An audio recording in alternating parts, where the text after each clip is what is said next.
Welcome to the Prayagraj institute daily current affair की सीरीज में आज हम लोग बात करेंगे 24 नवंबर की इंपॉर्टेंट करंट अफेयर की घटनाओं के बारे में। तो चलिए स्टार्ट करते हैं अपने इस वीडियो को पहली घटना के साथ।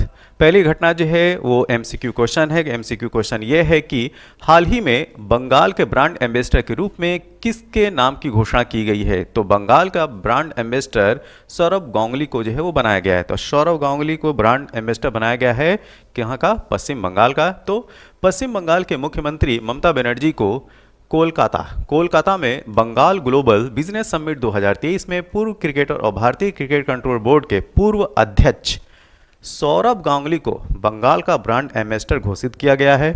और बंगाल ग्लोबल बिजनेस समिट एक वार्षिक आयोजन है। वार्षिक आयोजन का मतलब कि हर साल होने वाला यह प्रोग्राम है, ठीक। और इस प्रोग्राम में जो है सौरभ गांगुली को बंगाल का ब्रांड एम्बेसडर बनाया गया। और इसमें ये जो आयोजन था इसमें 17 देशों की कई कंपनियों ने भाग लिया था। अगला प्रश्न, संयुक्त सैन्य अभ्यास आस्ट्रा हिंद 2023 भारत और किस देश के बीच आयोजित किया जा रहा है। तो इसमें जो है दो देश होंगे, एक भारत और दूसरा देश कौन सा होगा, ठीक। तो दूसरा देश है ऑस्ट्रेलिया। तो आस्ट्रा हिंद 2023 भारत और ऑस्ट्रेलिया के बीच एक संयुक्त सैन्य अभ्यास है जिसका नाम है आस्ट्रा हिंद 2023। तो भारत और ऑस्ट्रेलिया के सशस्त्र बलों के बीच आयोजित किया जा रहा है, ठीक है। और आस्ट्रा हिंद 2023 के दूसरे संस्करण का आयोजन पर्थ, ऑस्ट्रेलिया का शहर पर्थ में 22 नवंबर से 6 दिसंबर 2023 तक किया जा रहा है, ठीक है। इसका आयोजन की डेट क्या है? 22 नवंबर से लेकर 6 दिसंबर तक। संयुक्त सैन्य अभ्यास आस्ट्रा हिंद की शुरुआत साल 2022 में की गई थी और अभी क्या चल रहा है? 2023 चल रहा है। तो पहला एडिशन 2022 में हुआ था और सेकंड एडिशन जो करंट में चल रहा है, जो 22 नवंबर से लेकर 22 नवंबर 2023 से 6 दिसंबर 2023 तक चलेगा, ठीक है। तो इसका जो पहला संस्करण राजस्थान के महाजन में आयोजित किया गया था। और जो करंट आयोजन है वो ऑस्ट्रेलिया के शहर पर्थ में इसका आयोजन किया जा रहा है और ये जो है वो सेकेंड एडिशन है। तो आस्ट्रा हिंद 2023 को याद रखिएगा। भारत और ऑस्ट्रेलिया के बीच सशस्त्र बलों के बीच एक संयुक्त सैन्य अभ्यास है। अगला प्रश्न, आईसीसी पुरुष अंडर 19 क्रिकेट विश्व कप 2024, यहाँ पे किस ईयर की बात की जा रही है? 2024 की। तो आईसीसी पुरुष अंडर 19 क्रिकेट विश्व कप 2024 का आयोजन किस देश में किया जाएगा? तो ये बहुत ही इंपॉर्टेंट प्रश्न है। देखिए, इसका जो आयोजन होना था वो होना था श्रीलंका में, ध्यान देने वाली बात है। लेकिन अब इसका आयोजन जो है वो श्रीलंका में ना होके कहाँ पे होगा? दक्षिण अफ्रीका, ठीक। तो श्रीलंका से यह जो स्पॉन्सरशिप ये कहा जाए इसका जो आयोजन स्थल है वो छीन लिया गया है। अब होगा साउथ अफ्रीका में इसका आयोजन। अब जानते हैं डिटेल में इसके बारे में। तो देखिए, आईसीसी पुरुष अंडर 19 क्रिकेट विश्व कप 2024 का आयोजन अब श्रीलंका के स्थान पर दक्षिण अफ्रीका में किया जाएगा, ठीक है, साउथ अफ्रीका में किया जाएगा। और श्रीलंका क्रिकेट को हाल ही में आईसीसी द्वारा निलंबित कर दिया गया है। तो ये भी बहुत इंपॉर्टेंट क्वेश्चन है। अगर आपसे पूछा जाए कि आईसीसी के द्वारा किस देश की क्रिकेट टीम को निलंबित कर दिया गया है, तो वह देश है श्रीलंका। अब इसका जो पिछला आयोजन 2022 में वेस्ट इंडीज़ में किया गया था, जहां भारत ने 5वीं बार खिताब अपने नाम किया था। तो जो अंडर 19 का जो पुरुष वर्ल्ड कप था वो 2022 में वेस्ट इंडीज़ में हुआ था और वेस्ट इंडीज़ में वहाँ पे भारत ने अपनी जीत हासिल की थी। अब 2024 वाला जो आयोजन होगा वो कहाँ होगा? दक्षिण अफ्रीका में, जो कि होना कहाँ पे था? श्रीलंका में। लेकिन आईसीसी ने श्रीलंका की टीम को कर दिया है निलंबित, ठीक। तो ये चीज़ याद रखें। अगला प्रश्न, राष्ट्रपति द्रौपदी मुर्मू ने नए भारत के लिए नई शिक्षा, बहुत ही इंपॉर्टेंट प्रश्न है ये, नए भारत के लिए नई शिक्षा नाम से राष्ट्रीय शिक्षा अभियान, ठीक है, नेशनल एजुकेशन प्रोग्राम की शुरुआत किस राज्य में की है, ठीक है। तो उस राज्य का नाम बताना है। तो यह राज्य है उड़ीसा, ठीक। तो उड़ीसा में राष्ट्रपति द्रौपदी मुर्मू के द्वारा नए भारत के लिए नई शिक्षा नाम से राष्ट्रीय शिक्षा अभियान की जो है वो शुरुआत की गई है।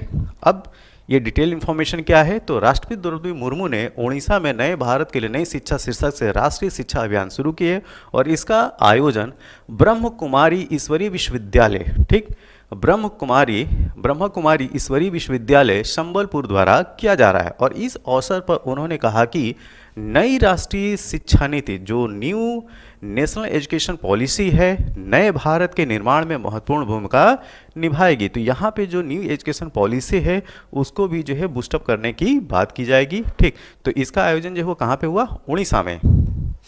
अगला प्रश्न यह है कि जम्मू कश्मीर के किस जिले के केसर को जियोग्राफिकल इंडिकेशन, जिसको जो है शॉर्ट फॉर्म में जीआई टैग बोलते हैं, ठीक है, जीआई टैग, तो जीआई टैग दिया गया है। तो यह है किश्तवाड़, तो जम्मू एंड कश्मीर का, ठीक, जम्मू और कश्मीर का जो किश्तवाड़ है वहाँ के केसर को जो है जीआई टैग मिला है।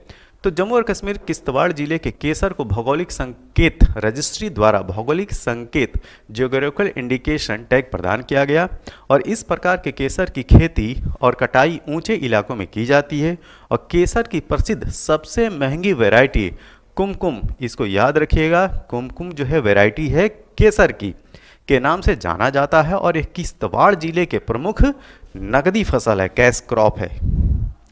भारत ने हाल ही में किस देश के साथ फिर से ई वीज़ा, ठीक है, ये बहुत इंपॉर्टेंट है, ई वीज़ा सेवाएं शुरू कर दी हैं। तो ये है कनाडा। अब इसको जानेंगे डिटेल में कि क्या इन्फॉर्मेशन है ये। तो भारत ने लगभग 2 महीने बाद, ध्यान दीजिएगा, 2 महीने बाद कनाडाई नागरिकों के लिए ई वीज़ा सेवाएं शुरू कर दी हैं। और कनाडा के प्रधानमंत्री जस्टिन ट्रूडो द्वारा खालिस्तानी समर्थक, ठीक है, खालिस्तानी समर्थक हरदीप सिंह निज्जर की हत्या में संभावित भारतीय लिंक्स के निराधार आरोपों के बाद भारत ने 21 सितंबर को वीज़ा सेवाओं पर रोक लगा दिया था। सुप्रीम कोर्ट की पहली महिला जज कौन थी जिनका हाल ही में निधन हो गया? तो ये थी फातिमा बीवी, ठीक, इनको जानते होंगे। तो इनका हाल ही में जो है निधन हुआ है। तो सुप्रीम कोर्ट की पहली महिला जज जस्टिस फातिमा बीवी का 96 साल की उम्र में कोल्लम में निधन हो गया। वह देश की उच्च न्यायपालिका में नियुक्त होने वाली पहली मुस्लिम महिला, ध्यान दीजिएगा, पहली मुस्लिम महिला भी थी। और उन्होंने केरल में एक वकील के रूप में अपना करियर शुरू किया। और वह 1974 में 1974 में जिला और सत्र न्यायाधीश भी बनी। उन्होंने 1989 में सुप्रीम कोर्ट में नियुक्त पहली महिला जज बनकर इतिहास रचा था। अगला प्रश्न, दुनिया के सबसे बड़े एकल साइट और सौर ऊर्जा संयंत्र का उद्घाटन किस देश में किया गया? तो ये है संयुक्त अरब अमीरात, यूएई। तो संयुक्त अरब अमीरात ने हाल ही में दुनिया के सबसे बड़े एकल साइट सौर ऊर्जा संयंत्र का उद्घाटन किया। और आगामी संयुक्त राष्ट्र जलवायु परिवर्तन सम्मेलन COP28 से पहले इसे एक बड़े कदम के रूप में देखा जा रहा है। 2 गीगावाट, ठीक है, 2 गीगावाट का यह अल दफरा सोलर, जगह जो है वो अल दफरा है, तो Al Dhafra solar photovoltaic independent power project Abu Dhabi शहर से 35 किलोमीटर दूर स्थित है। और लगभग 2 लाख घरों, ठीक है, 2 लाख घरों के लिए पर्याप्त बिजली पैदा करेगा। ये बहुत ही इंपॉर्टेंट न्यूज़ थी। तो ये था 24 नवंबर से संबंधित हमारे करंट अफेयर से संबंधित कुछ महत्वपूर्ण प्रश्न। यह वीडियो आपको कैसा लगा? जैसा भी लगा हो आप अपने सुझाव जो है कमेंट बॉक्स में जरूर दें। इस वीडियो की पीडीएफ के लिए आप हमारे Telegram channel the Prayagraj institute को ज्वाइन कीजिए और इस वीडियो की पीडीएफ को प्राप्त कीजिए। तब तक के लिए थैंक यू, धन्यवाद।